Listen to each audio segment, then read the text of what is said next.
बनेगी। क्योंकि भक्ति में तीन की सत्ता को अनिवार्य रूप से स्वीकार करना ही चाहिए, तभी भक्ति बनेगी, नहीं तो भक्ति बनेगी नहीं। तीन मानने पड़ेंगे तो भक्ति बनेगी। एक तो उपास्य, एक उपासक और एक उपासना सामग्री, ये तीन। उपास्य, उपासक, उपासना सामग्री, इन तीन को स्वीकार करना पड़ेगा। बहुत ध्यान से सुने, बहुत अच्छी बात है। उपास्य कौन है? भगवान है। श्री राम कृष्ण नारायण यही उपास्य हैं, भगवान के स्वरूप, भगवान ही उपास्य हैं। आराध्यो भगवान व्रजेश तनयो तद्धाम वृंदावनम। भगवान आराध्य है, भगवान उपास्य है। उपासक जीव है, उपास्य भगवान है, उपासक जीव है। और शरीर और संसार क्या है? शरीर और संसार उपासना सामग्री है। ये उपासना सामग्री है। अब देखो, हम सब ठाकुर जी को तो रिझा रहे हैं कि नहीं? ये भगवत भागवत चर्चा करके उपासना कर रहे हैं भगवान की, भगवान को प्रसन्न कर रहे हैं।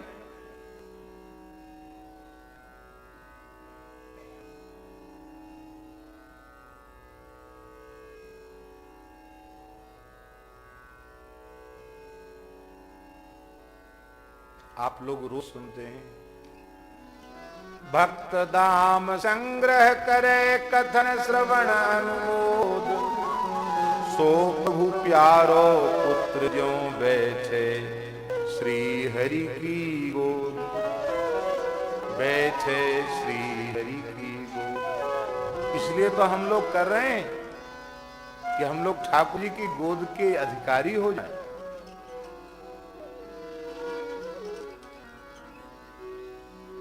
आराध्य उपास्य भगवान है, उपासक हम सब जीव हैं। और ये देह क्या है, ये जगत क्या है? ये उपासना सामग्री है।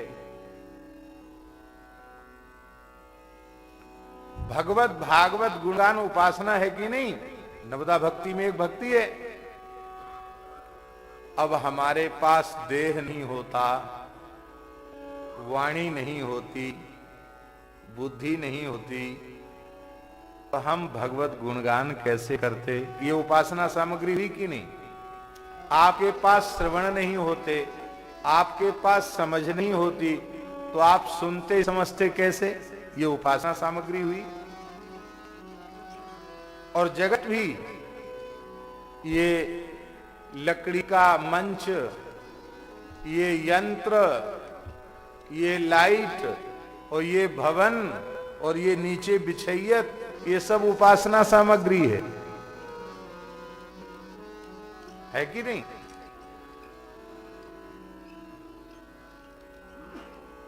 हम भगवान के भगवान हमारे, तो शरीर संसार किस लिए? शरीर संसार भोग के लिए नहीं है, शरीर संसार उपासना के लिए। जब हम शरीर संसार का विनियोग भोग में करते हैं, तो ये शरीर संसार माया बनकर भगवत की प्राप्ति में विक्षेपक बन जाते हैं। और जब शरीर संसार को भगवान की उपासना सामग्री के रूप में स्वीकार कर लेते हैं, तो ये जो बाधक बना हुआ है ना, यही साधक बन जाता है। वाणी गुणानुकथने श्रवणौ कथायाम, हस्तौ च कर्म सुमनस्तव पादयोनः, स्मृत्यां शिरस्तव निवास जगत्प्रणामे, उत्तम श्लोक जनाश्रयार्ति। ये सब उपासना सामग्री है। आप श्रीनाथ जी की सेवा करोगे, जल की आवश्यकता पड़ेगी। जल प्रकृति की वस्तु है कि नहीं? संसार की वस्तु है कि नहीं? चंदन घिसने के लिए पत्थर की जरूरत पड़ेगी, प्रकृति है कि नहीं? चंदन की आवश्यकता पड़ेगी, केसर की आवश्यकता पड़ेगी, जितने भी वस्त्र की आवश्यकता पड़ेगी, मुकुट की, पुष्प की आवश्यकता, ये सब प्रकृति की वस्तुएं हैं। जब इस प्रकृति को जीव भोग के लिए स्वीकार करता है तो ये प्रकृति बंधन कारक होती है, और जो इस प्रकृति को प्रकृति के अधीश्वर के चरणों में समर्पित करके प्रसाद के रूप में स्वीकार करता है, मोक्ष हो जाता है? भोग से बंधन है और प्रसाद से मोक्ष है। उद्धव जी ने क्या कहा? देखो, माला पहनना जो है ना भोग है, मना है माला पहनना, मना है। ब्रह्मचारियों का जब समावर्तन होता तब उनको माला पहनाते, ब्रह्मचारी माला नहीं पहनते, सन्यासी को माला नहीं पहननी चाहिए।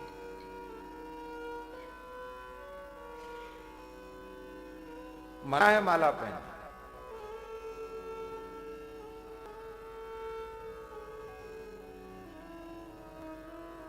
तांबुल खाना भी मना है।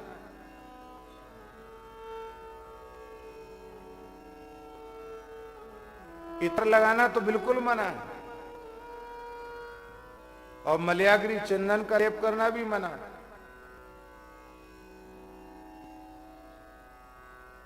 हम लोगों के लिए नहीं। अरे बोले अपने चकाचक माल छाने के लिए आपने करिए, हम लोगों के लिए नहीं। ऐसा नहीं, हम लोगों के आचार्य उद्धव जी हैं, क्या कहते हैं? त्वयोपभुक्त सृगंध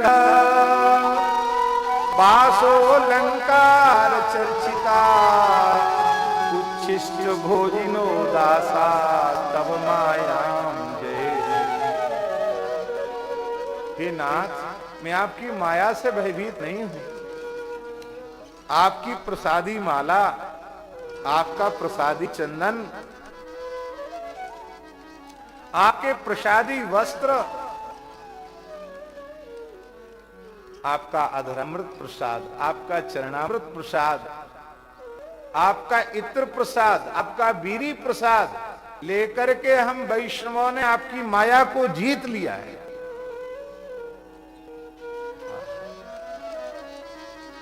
जिस माया को जीतने में ज्ञान मार्गियों को कई जन्म लग सकते हैं, फिर भी मम माया दुरतया।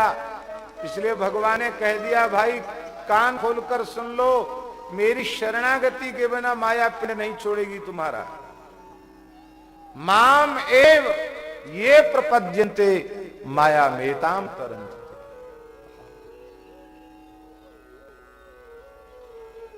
और इतनी प्रचंड माया को भगवत शरणागत भक्त प्रसाद सेवन से जीत लेता है। यह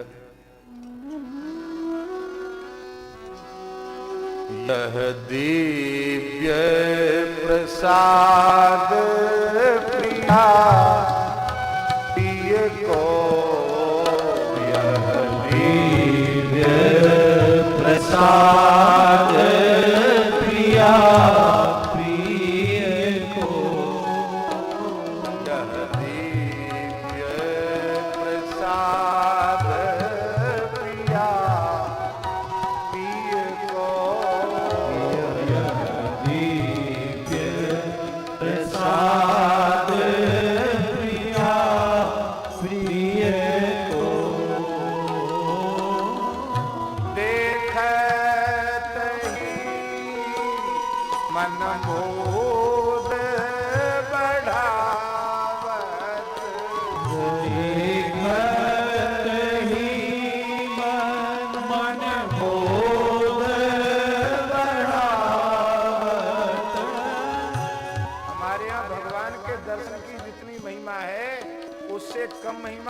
प्रसाद के दर्शन की नहीं।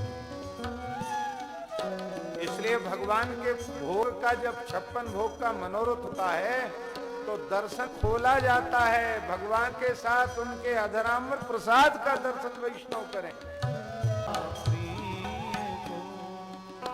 दर्शन से परम आनंद होता है। स्पर्श करते ही हृदय तक का पाप चला जाता है। पाते तो एक एक शीथ में, एक एक कण में परम प्रेम प्रकट होता है। ऐसी अवस्था हो जाती है कि स्त्री पुरुष का भेद ही भूल जाता है, सर्वत्र भगवत दृष्टि हो जाती है और वह तत्काल युगल सरकार का हो जाता है। ये प्रसाद की नहीं। आप लोग कहेंगे हम लोग तो प्रसाद ही पाते हैं। भैया बुरो मत मानियो, प्रसाद का स्वाद नहीं, पदार्थ का स्वाद लेते हैं।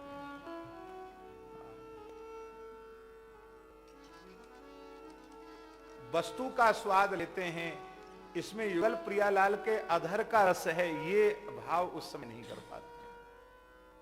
प्रसाद का स्वाद, प्रसाद।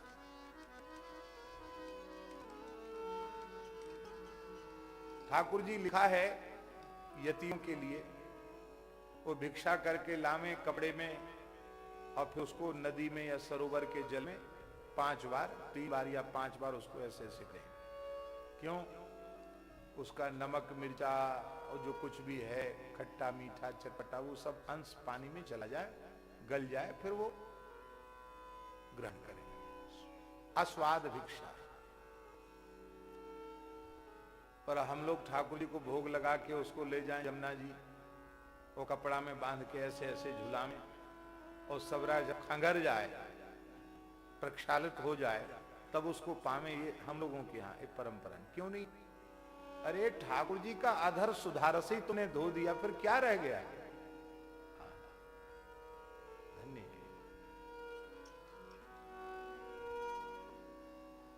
इसलिए अपने लिए माला पहनना मना, अपने लिए चंदन लगाना मना, अपने लिए दुकान पर खड़े होकर पान खाना मना, अपने लिए इतर लगाना मना। लेकिन भैया ठाकुर जी की सेवा में आप नित्यलाल जी की सेवा करोगे तो ठाकुर जी को तो इतर लगेगा ही, पुजारी को इतर तो रोज पूरे हाथ में लग जाता है।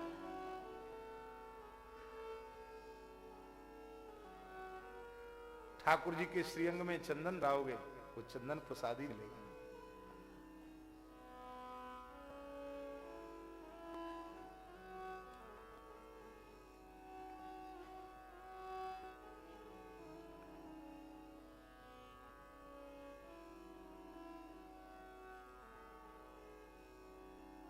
एक ब्रजवासी बालक ने बताई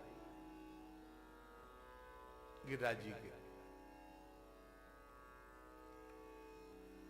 बाकी नंदसार है बरसाने में, और वो श्री जी के सेवक हैं, पुजारी हैं, गुसाई।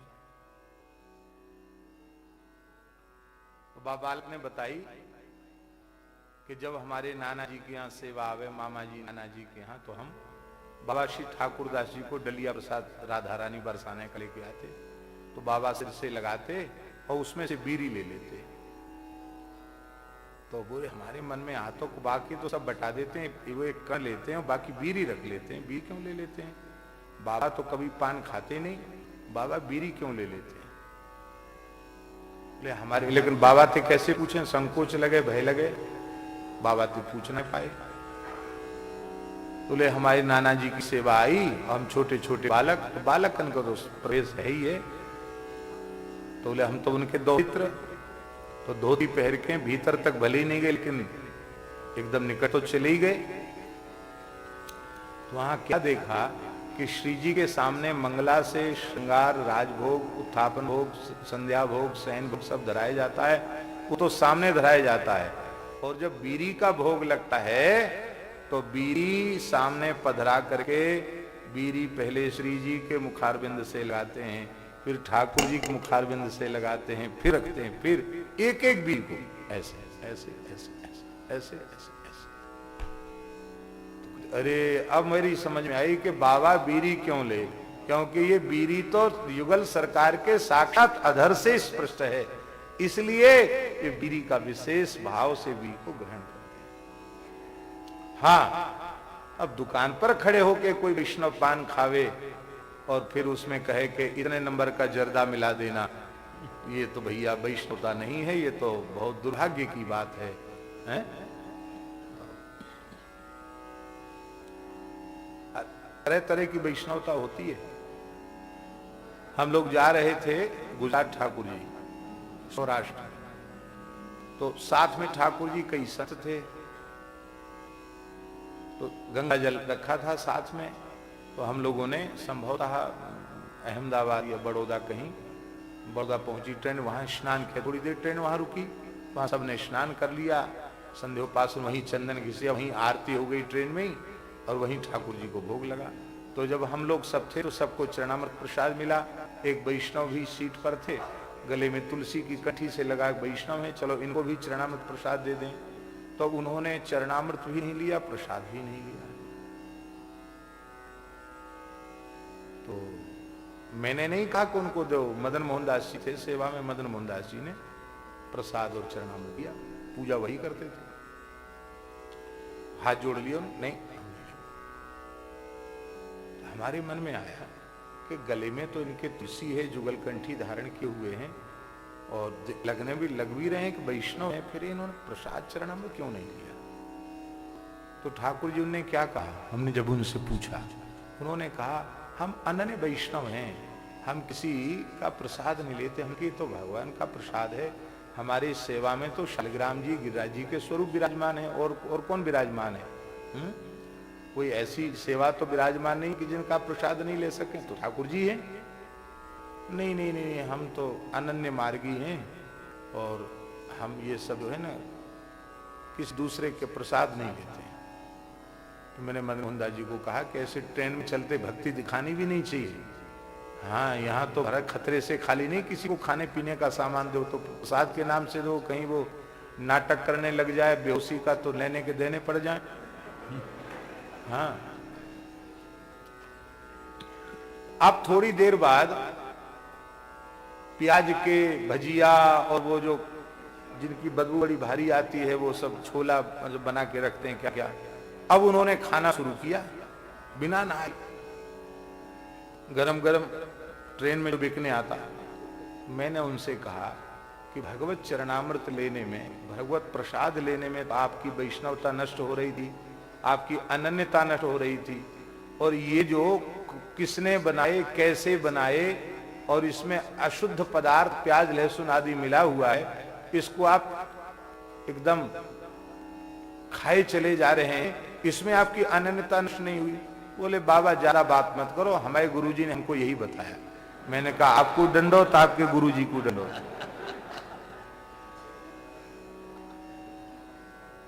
ये वैष्णव,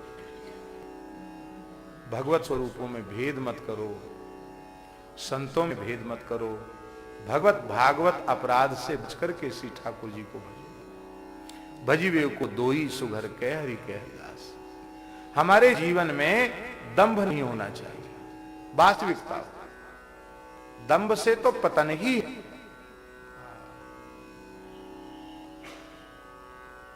तो उपास्य, उपासक, उपासना सामग्री, ये तीन है। जब उपासना सामग्री के रूप में हम संसार को स्वीकार करते हैं तो ये बाधक न बनकर भगवान की उपासना का साधक हो जाता है, भगवान की प्राप्ति में उपयोगी हो जाता है। ये भवन श्रीनाथ जी का है, ये भवन श्री राधा माधव का है। ना ये होता तो कहां बैठते, उनके प्रपन्न शरणागत कहां रहते, उनके घर में आए अतिथियों को कहां प्रसाद होता। ये उनका सत्संग भवन है, ये उनका है। ये भाव केवल स्वीकार कर लो तो घर में झाड़ू लगाने पर, मंदिर में सोहनी सेवा करने का लाभ आपको मिल जाएगा। घर के बर्तन धोने पर भगवान के पार्षद अमनिया करने का लाभ आपको मिल जाएगा। केवल यही कर, कृष्णार्थम तत्प्रियुंजी। तो वल्लभाचार्य महाप्रभु जी ने कहा आपके पास जो कुछ है वो भगवद अर्थ उसका विनियोग करो। कृष्णार्थम तत्प्रियुंजी तो कृष्णो नर्थस्य मूल। श्री कृष्ण समस्त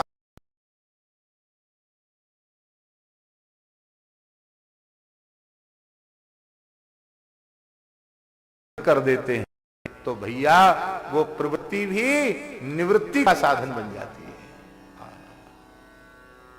ये है मार्ग वैष्णव। अब देखो, श्री शंकराचार्य जी के सिद्धांत में, दर्शन में उपासक जीव कल्पित हो गया। उपासक कल्पित है, जीव कल्पित है और माया भी कल्पित है। उपासना सामग्री भी कल्पित है, जीव भी कल्पित, उपासक भी कल्पित, उपासना सामग्री कल्पित और उपास्य सगुण सविशेष रामकृष्ण नारायण, यही हम सबके उपास्य हैं। उस उपास्य को ईश्वर माना है और उस ईश्वर को माया से सर्वथा विनिर्मुक्त नहीं माना है।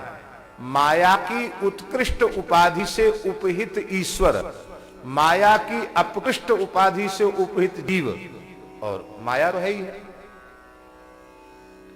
तो कहने का अर्थ है कि जिसे आप ईश्वर मानते हैं, इष्ट मानते हैं, उपास्य मानते हैं, वो भी कल्पित के जैसा जीव से थोड़ा विशिष्ट हो गया, ये बात है।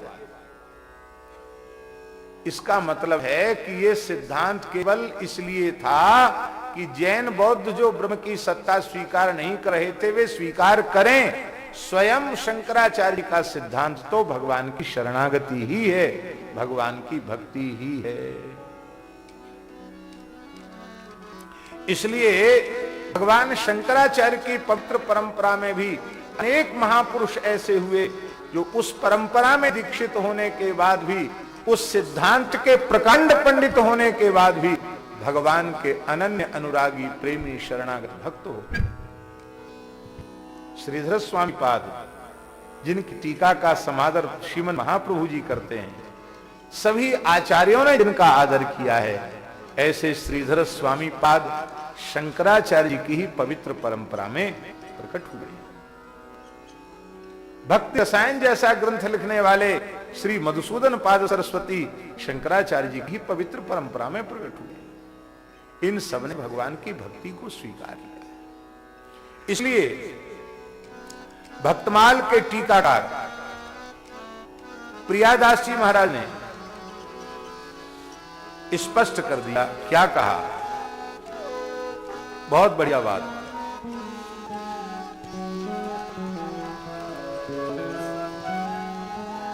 भक्ति प्रचार पाचे मायावाद डारी दीनो।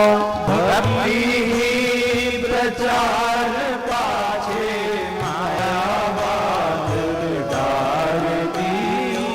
भक्ति प्रचार पाचे मायावाद डारी दीनो।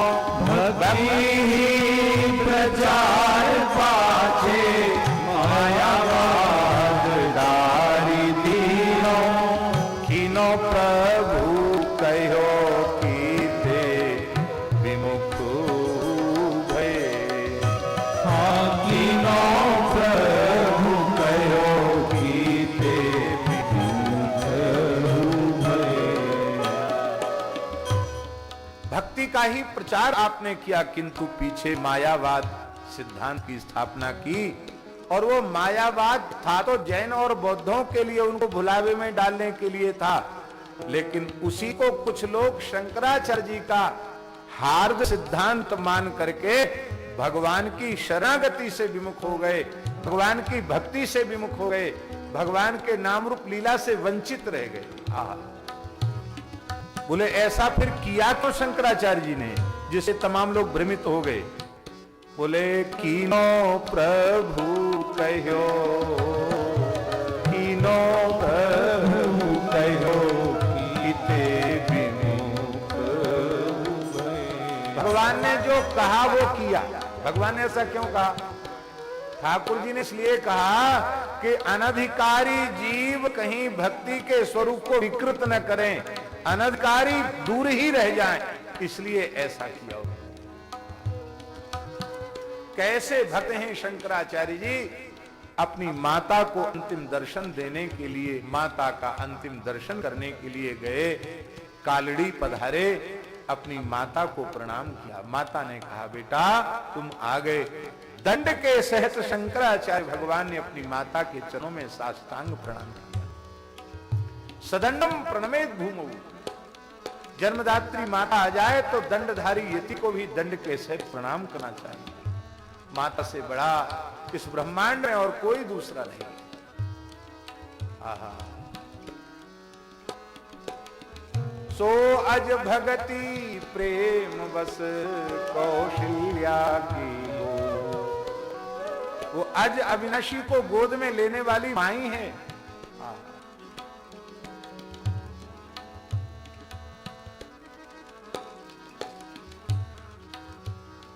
बेटा मेरे कल्याण का भी कुछ उपदेश करो।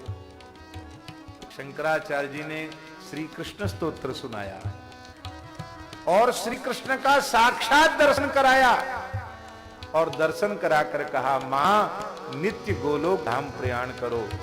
ये नहीं कहा अपनी मां से कि तुम अहम ब्रह्मास्मि चिंतन करो, मैं ही ब्रह्म हूं इस भाव का चिंतन करो, निर्वाण प्राप्त कर लो, कैवल्य, ये कुछ नहीं कहा, सीधे उनको गोलोक भेजा। और ठाकुर हम दर्शन करके आए हैं जहां भगवान शंकराचार्य ने अपनी माता का संसार किया है, वहीं शंकराचार्य भगवान ने अपने हाथ से तुलसी का तामा बनाया और अपने हाथ से तुलसी का पौधा आरोपित किया। आज भी वो स्थान है। तुलसी तो तब से कितनी बदल गई, लेकिन वो थामा आज भी है वो स्थान जो शंकराचार्य जी ने अपने हाथ से ईंट पत्थर इकट्ठा करके बनाया था। लेकिन बाद में उनके परवर्ती लोग भी ऐसे हो गए कि भक्ति को, भागवत धर्म को, वैष्णव धर्म को भारी संकट उपस्थित हो गया। तब ठाकुर जी ने कहा, वैदिक धर्म की सुरक्षा के लिए बुद्ध को, करुणा को बुद्ध के रूप में भेजा, उनके पीछे वाले लोग भी भटक गए, और श्री शंकराचार्य जी को भेजा, उनके पीछे वाले लोग भी उनके सिद्धांत की दुहाई देकर तमाम जीवों को भक्ति से विमुख करने लग गए। अब तो आपको जाना पड़ेगा। क्यों? क्योंकि जीव जब तक सबतो भावेन भगवान के शरणापन्न नहीं होगा तब तक उसका हित होने वाला नहीं, और तुम शरणागति धर्म के आचार्य हो। भगवान ने कहा प्रपत्ति धर्म के आचार्य आप हो। क्यों? इसलिए आप आचार्य हो कि आचार्य की सन्निधि में ही शरणागति होती है। दो दो शरणागति तुम्हारी सन्निधि में हुई है। किस किस की? पहली शरणागति सुग्रीव की, लक्ष्मण जी की सन्निधि। अग्नि लक्ष्मण जी प्रकट करते हैं। इसका आशय क्या है? संकेत यह है महाराज जी, पावक साखी देई कर जोरी प्रीति दृढ़ाए। इसका अर्थ है कि भगवान और सुग्रीव जी की जो भगवत शरणागति हुई, उसमें वो आचार्य वाला जो काम है ना, कर्मकांड कराने वाला, वो लक्ष्मण जी ने किया। विभीषण शरणागति में भी आचार्य श्री लक्ष्मण जी है। तो ठाकुर जी ने कहा मेरी शरणागति धर्म को आपने बढ़िया से देखा है, आप उसके आचार्य हैं, इसलिए इन जीवों को शरणागत बनाने के लिए, प्रपत्ति की शिक्षा देने के लिए, इनको प्रपन्न बनाने के लिए अब आपको ही जाना पड़ेगा। क्यों? तुलसी छोटे नरन ते हो तो बड़ो नहीं काम। कितने योग्य दोहा है। तुलसी छोटे नरन ते हो तो बड़ो नहीं काम, मरत नारा ना बने सौ मुंह से के चाम।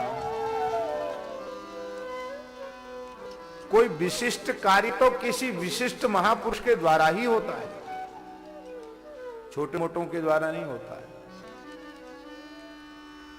100 मूसा की चमड़ी निकाली जाए, 100 चूहों की चमड़ी उतारी जाए, तो 100 चूहों की चमड़ी उतार के भी नगाड़ा तो नहीं मढ़ा जाएगा। नगाड़ा तो किसी ही विशाल चर्म से ही आच्छादित हो सकेगा। ये 100 चूहों की चमड़ी से भी नगाड़ा तो नहीं मरेगा, इसलिए बड़े को भेजना पड़ेगा। इसलिए तुम पृथ्वी पर अवतार लेकर जीवों का उद्धार करो। शेष जी बोले हम जाएंगे तो सही, पर शर्त है। क्या शर्त है? बोले हमारी शर्त यही है कि जिसको चरण शरण में लाकर धर देना, उसके ऊपर फिर कानून मत लगाना, ये तो ऐसा है, ये तो ऐसा है, इसने इतना अपराध किए हैं और अभी मेरे लायक नहीं है, ये सब नाटक मत करना। हाँ, जिसको कान पकड़ के ले आवे उसको स्वीकार कर लेना। ठाकुर जी ने कहा पक्का पक्का पक्का। बोले अब जा रहे हैं धरती पर। हाँ, एक कथा सुना देते हैं श्री रामानुजाचार्य भगवान। भगवान श्री भाष्यकार श्री रामानुजाचार्य भगवान मलयकूट पर्वत, जिसको वर्तमान में मैलकोटा कहते हैं, अपनी यति मंडली के साथ श्री आचार्य चरण मैलकोटा पधारे। वहां भगवान तिरुनारायण स्वामी विराजमान है। हम लोगों ने दर्शन किया है, बड़ी प्यारी झांकी है ठाकुर।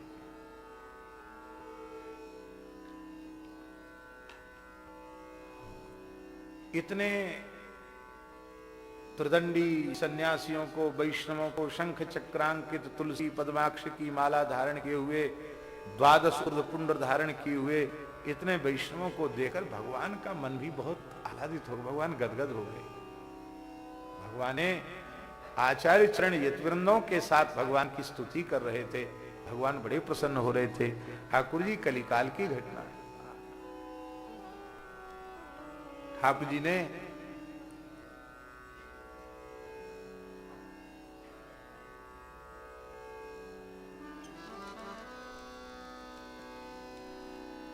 श्री ठाकुर जी ने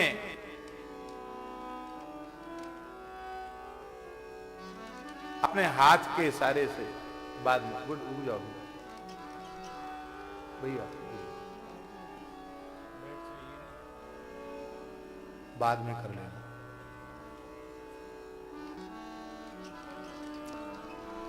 क्या कह रहे थे, हम भूल जाते हैं। हाँ, तो ठाकुर जी बड़े प्रसन्न हो रहे थे। ठाकुर जी ने हाथ का झाला दे करके श्री रामानुज स्वामी जी को अपने निकट बुलाया। कलिकाल की घटना है महाराज जी। आचार्य चरण भगवान के निकट पधारे। हम दर्शन करके उन ठाकुर जी का जिन्होंने ये लीला की।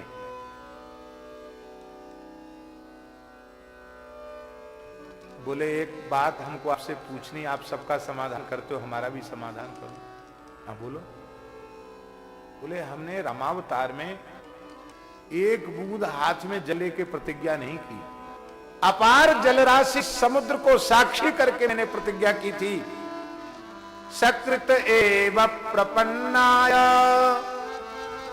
तवास्मीति च याचते अभयं सर्वभूतेभ्यो ददामि तद्व्रतम मनो।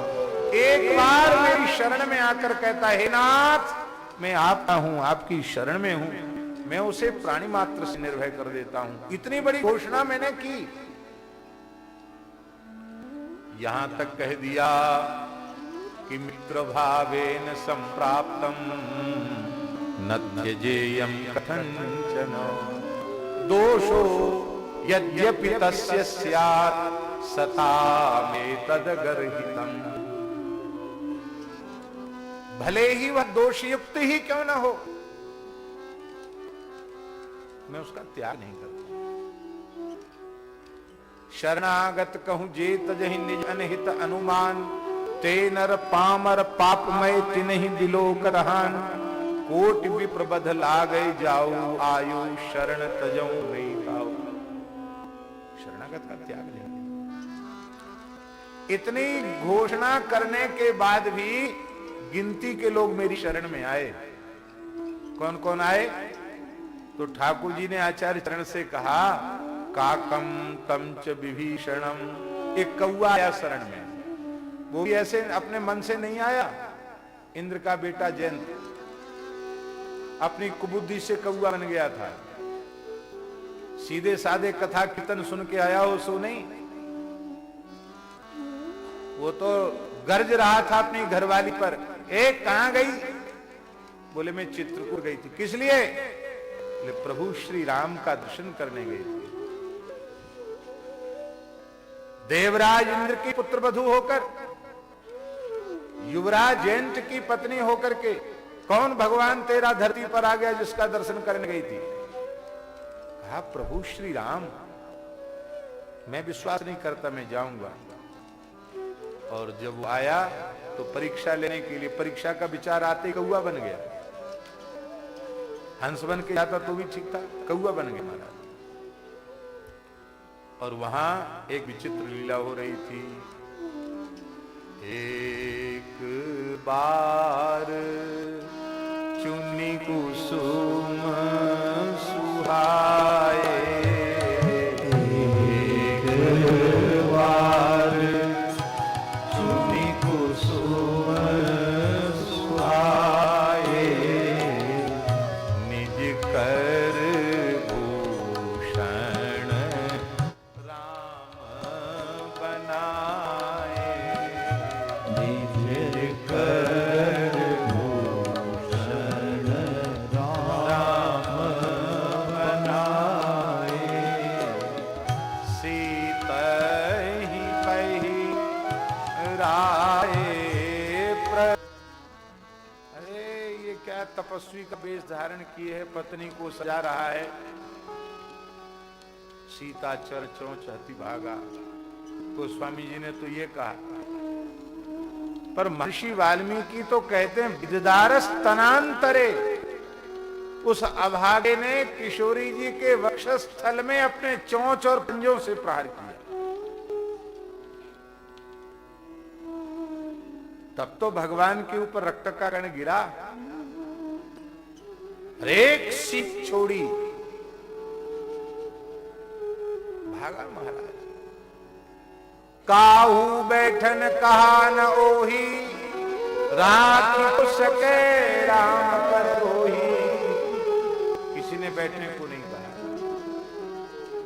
हमारे महाराज जी कहते थे, उनकी वाणी से सुना है, तो पहले जयंत जाते थे तो आइए जयंत जी, महाराज जी हंसकर कहते थे, चाय पी लीजिए, नाश्ता कर लीजिए, बाल भोग कर लीजिए, आप देवराज जी के पुत्र हैं। आज किसी ने खड़े नहीं होने दे, भाग भाग यहां से, भाग यहां से, हमारा लोग जाएगा, भाग यहां से। सब जगह गया, लेकिन महाराज जयंत, शंकर जी, ब्रह्मा जी, इंद्र जब कोई नहीं बचा सका तो बेचारा अब किसको ध्यान में लेता। पर नारद जी के पास नहीं गया। नारद जी ने देखा कि जयंत बहुत परेशान। नारद देखा विकल जयंता, लागी दया कोमल चित संता। जयंत ने नहीं देखा, नारद जी ने जयंत को देखा, दया आई। बोले भैया जयंत काय को परेशान है?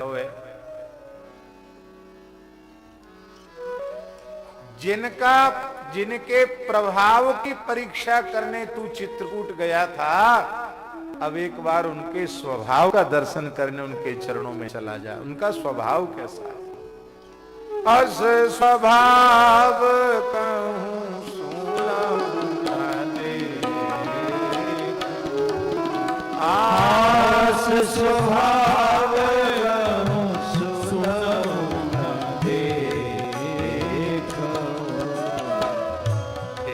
खगेश रघुपति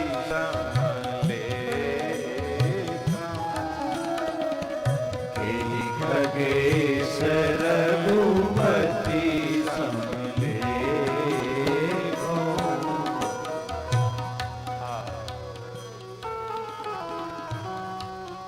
बड़ी अद्भुत है भगवान। रहत न प्रभु चित चूक किए की, कत सुरत सैवार किए की।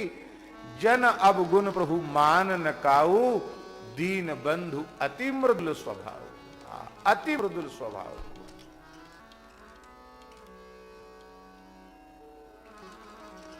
यहां ठाकुर जी एक प्रश्न है कि भगवान के उस सिंह के ब्रह्मसर ने जयंत को दौड़ाए तो वहीं खत्म कर देता, दौड़ाया क्यों? ये भस्मसात क्यों नहीं हुआ? ये प्रश्न है।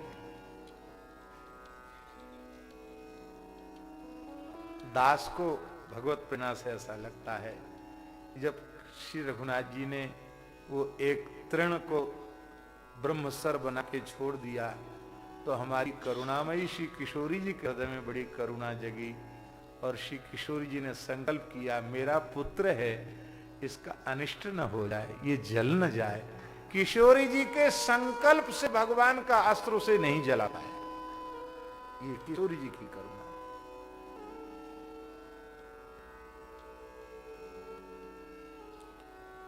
ये दौड़ के आया तो दंडवत करना चाहिए ना उसको।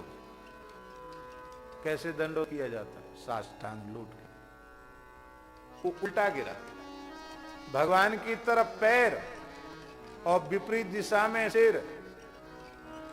पट पड़ के दंडवत करना चाहिए तो चित्त पड़ गया ऐसे।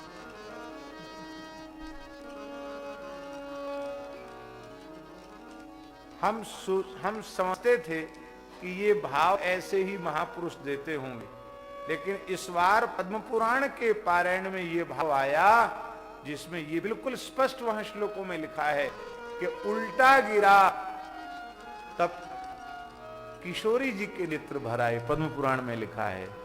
और कृपा पूर्वक श्री किशोरी जी ने उसकी ग्रीवा को पकड़ा, उल्टा किया, साष्टांग करवाया और उसके मस्तक को श्री रघुनाथ जी के चरणों में रख दिया।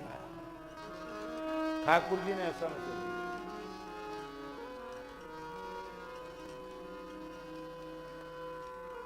प्रभु आप नाराज हैं? हाँ बिल्कुल नाराज हैं। इसने मर्यादा का अतिक्रमण किया, तुम्हारे वक्ष का स्पर्श किया,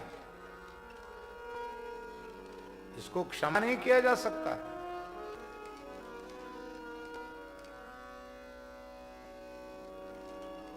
ये अपराधी है।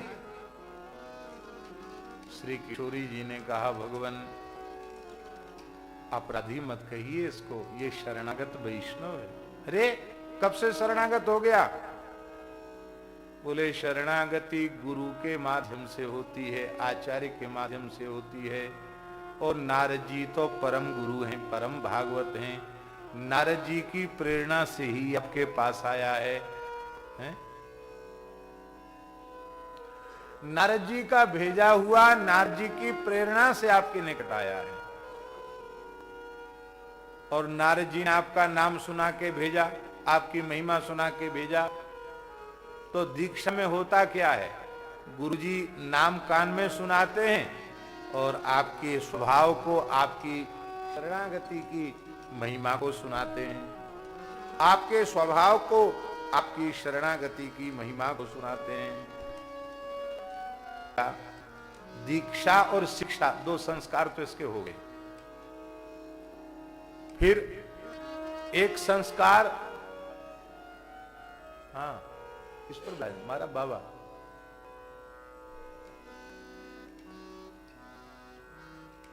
एक संस्कार ऊर्ध्व पुंड्र का है और वो वैष्णव रज से ऊर्ध्व पुंड्रम मृदाधार्यम, तो चाहे मैलकोटा की रज हो या गोपी चंदन हो या ब्रजरज हो, उसी से तिलक धारण करते हैं। ये चित्रकूट की रज है?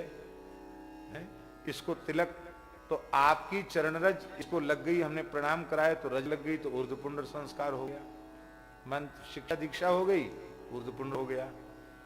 और तुलसी मेरा ही तो स्वरूप है, मैंने इसकी गर्दन पकड़ के आपके चरणों में झुका दिया, तो इसका तुलसी संस्कार बकाया रह गया क्या? एक छाप संस्कार और होता है, मुद्रा संस्कार। तो बोले मेरी उंगलियों में शंख चक्र धनुष बाण मुरली आदि के सब चिन्ह बने हुए हैं, मैंने दोनों हाथों से पकड़ा है, सबरी छाप लग गई आए। हाँ, पांचों संस्कार याके है गई, इसको तो आपको स्वीकार करना ही पड़ेगा। ठाकुर जी बोले और तो सब ठीक है, इसने आपके वक्षस्थल को क्षत विक्षत कर दिया, ये तो बहुत बड़ा अपराध है। किशोरी जी ने कहा आप कुछ नहीं जानते। कुछ नहीं जानता हूं? हाँ कुछ नहीं जानते। देखो छोटा बच्चा होता है, माँ की गोद में पौड़कर दूध पीता है, छोटे छोटे दांत उसके निकलते हैं, दांतों में थोड़ी खुजली चलती है, तो अपने दांत से ही मैया के स्तन को काट देता है। कितनी पीड़ा होती होगी उस नुकीले दांत से मैया को, पर मैया ऐसे सी कर लेती है, कुछ बोलती नहीं है और मुस्कुरा जाती है, बच्चे को थोड़ा अलग कर देती है, मुस्कुरा जाती है। ऐसा नहीं करती कि इसने हमारा दांत से इस पयोधर काट दिया तो इसकी नारे मसक दूं, ये नहीं सोचती मैया।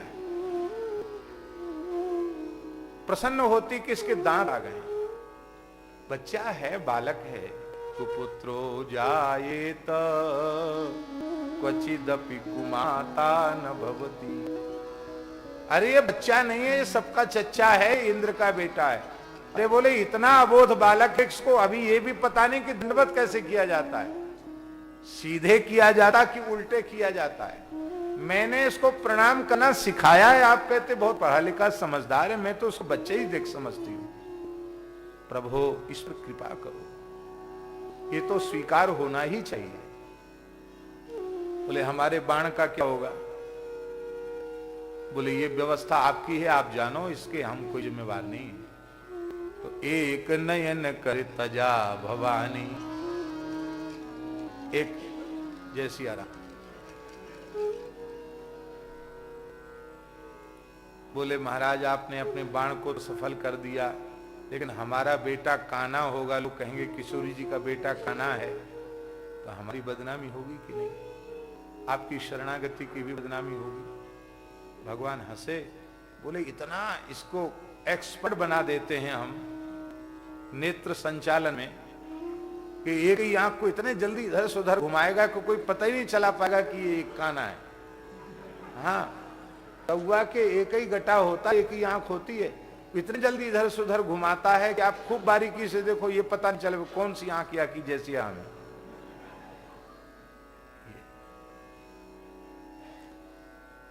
इसलिए ठाकुर जी को कहना पड़ा किशोरी जी से, तुम पावक महु करो निवासा, ये रहेंगी, किसी को मारने ही नहीं देंगी, सबको बचा लेंगे, मेरा बेटा है, तुम पावक में विराजो, जब लग करो निशाचर नासा।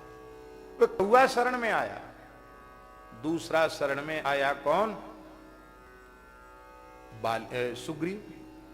वो भी कैसे आया? वो भी ऐसे आया कि हनुमान जी को भेजा, तो बोला बाली के मन में मैल होगा तो तुम वहीं से इशारा कर देना, देखो हनुमान जी ऐसे बातचीत करना कि तुम्हारा मुंह हमारी तरफ होना चाहिए, हम तुम्हारे मुखाकृति की ओर देखेंगे, यदि कुछ गड़बड़ होगा तो इशारा कर देना, हम भाग जाएंगे। भागो तुरंत तजो यह शैला। हनुमान जी ने लिए दो जन, पीठ चढ़ाई, दोनों को कंधे पर बिठा करके राम लक्ष्मण को हनुमान जी लाए, और विभीषण सुग्रीव को भगवान ने शरण में लिया। वो भी आया स्वार्थवश शरण में आया, निष्काम भाव से शरण में नहीं आया। इसलिए शरणागति ली कि हमारा अधिकार हमें मिले, इसलिए ठाकुर जी को कहना पड़ा, सुग्रीवहु सुधि मोरी बिसारी, पावा राजकोशपुर नारी। इसका अर्थ है कि राजकोशपुर और नारी यही उसकी अभीष्ट वस्तुएं थी, वो उसे मिल गई, अब हमारे हमसे क्या लेना देना। सुग्रीव ने मुझे भुला दिया, और फिर मैंने रोष किया तो लक्ष्मण जी तमक गए, बोले न संकुचितो पंथा ये न बाली हतो गतः। वो द्वार अभी बंद नहीं हुआ, वो रास्ता खुला है जिससे बाली गया, अभी सुग्रीव को उसी रास्ते से भेज देते हैं, जाओ भाई साहब से मिलो। राम जी घबरा गए, नहीं नहीं ऐसा मत करना, भय दिखाए ले आवहु सखा मोर सुग्रीव। भय दिखाओ, आचार्यों का काम है अनुगतों को भयभीत करना, भय दिखाना, और भय के मारे वे भागने लग जाएं तो भागने नहीं देना, पकड़ लेना। तुमको भगाने के लिए नहीं बोल रहे, पकड़कर लाने के लिए बोल रहे हैं। क्यों? सखा मोर सुग्रीव, मेरा सखा है। जैसे राम जी ने कहा सुग्रीव मेरा सखा है, लक्ष्मण जी का सब गुस्सा ठंडा होगा। बोले महाराज जब आपका सखा है तो ऐसा कौन क्या बिगाड़ सकता है, तो तुम उसको लाना ही पड़ेगा आपके पास। एक और शरण में आया विभीषण। भजन तो बचपन से ही करता था, पर लात खा करके ही शरण में आया। जब तक बड़े भाई ने चरण प्रहार नहीं किया तब तक विभीषण भी शरण में नहीं आया।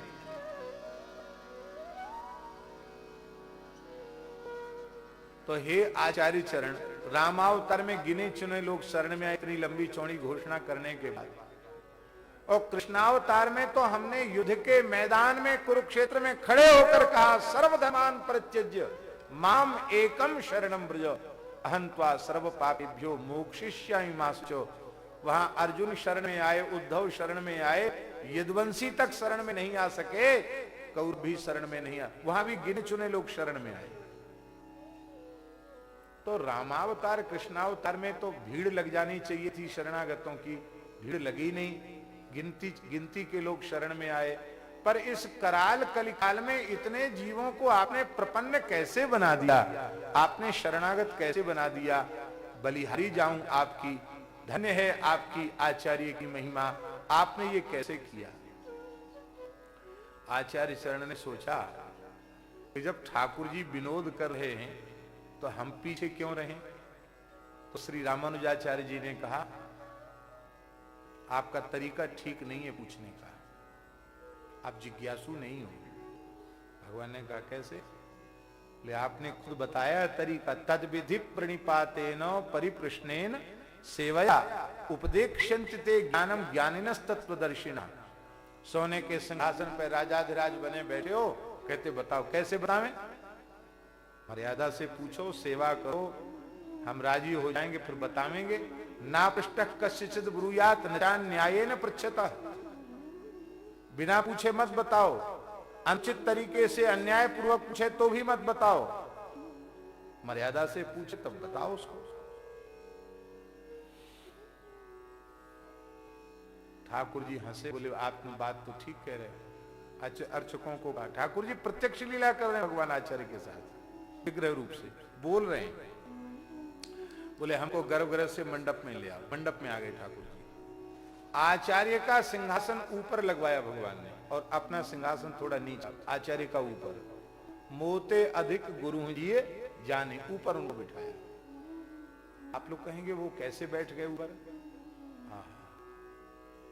हमारा नटवर लाल, हमारा गिरधर लाल, थारो नचायो नाच। आप जैसे नचाओ वैसे नाचूंगा। आप ऊपर बिठाकर राजी हैं तो ऊपर बिठाओ, आप नीचे बिठाकर राजी हैं तो नीचे बिठाओ, हम तो आपके हैं।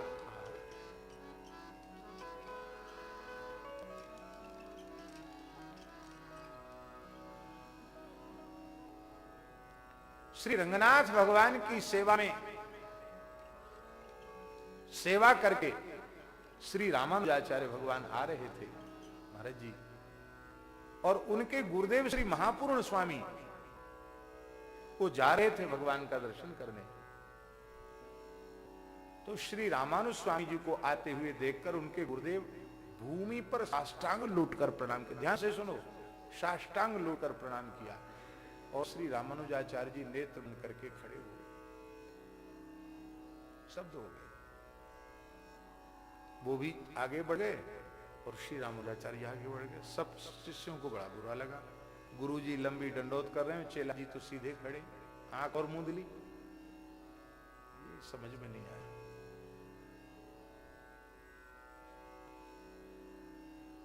तब श्री रामानुजाचार्य जी से तो नहीं पूछ सके, महापूर्ण स्वामी जी से पूछा, भगवान आपने प्रणाम किया अपने शिष्य को। किसको मैंने प्रणाम किया? श्री आचार्य चरण श्री रामानुजाचार्य। नहीं मैंने तो नहीं किया प्रणाम। मैं ऐसी अमर्यादा भला क्यों करूंगा? नहीं, आप अभी कल वो आ रहे थे, हम लोग भी साथ में थे, आप जा रहे थे और आपने प्रणाम किया। उन्होंने कहा हमने श्री रामानुजाचार्य जी को प्रणाम नहीं किया। उनके श्रीअंग पर जो 12 तिलक थे उनमें 12 आलवारों के दर्शन मुझे हो रहे थे। तो 12 आलवारों को साक्षात देह में विराजमान देखकर समस्त हमारे पूर्वाचार्य श्री षटकोप मुनि प्रभृति ये सब के सब विश्वक्सेन षटकोप सब दिखाई पड़े, इसलिए मैंने समस्त आलवारों को साष्टांग दंडवत कर। लोगों को साहस हुआ कि हाँ तब तो ठीक है। श्री रामानुजाचार्य जी से पूछा, गुरु जी आपको दंडवत कर रहे थे, आप खड़े क्यों? बोले हम खड़े नहीं थे, हम मन ही मन कह रहे थे, हे गुरुदेव अब इस देह में अपना है क्या? तन मन प्राण पंचभूत सप्त धातु सब कुछ आपकी है, आपकी प्रसन्नता जिसमें हो प्रभो, चाहे सिर पर बिठावें चाहे चरणों में बिठावें, मैं तो आपका हूं, आपका हूं, आपका। बस मैं यही कह रहा था, तवई वास्मी तवई वास्मी तवई वास्मी दया निधि तवई वास्मी। इसे मैं आंख बंद करके प्रभु मैं आपका हूं, मैं आपका हूं, मैं आपका हूं। आहा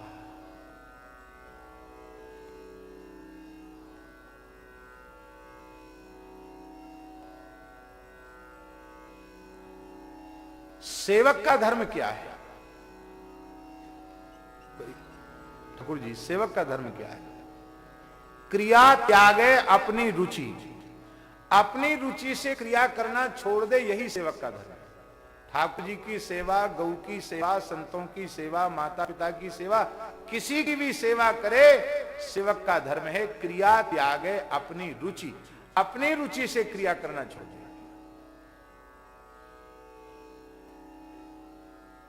हम अपने हठ का, अपने आग्रह दुराग्रह का, अपनी रुचि का त्याग ही नहीं कर पाते हैं, कैसे हमारी परमार्थ में प्रगति हो?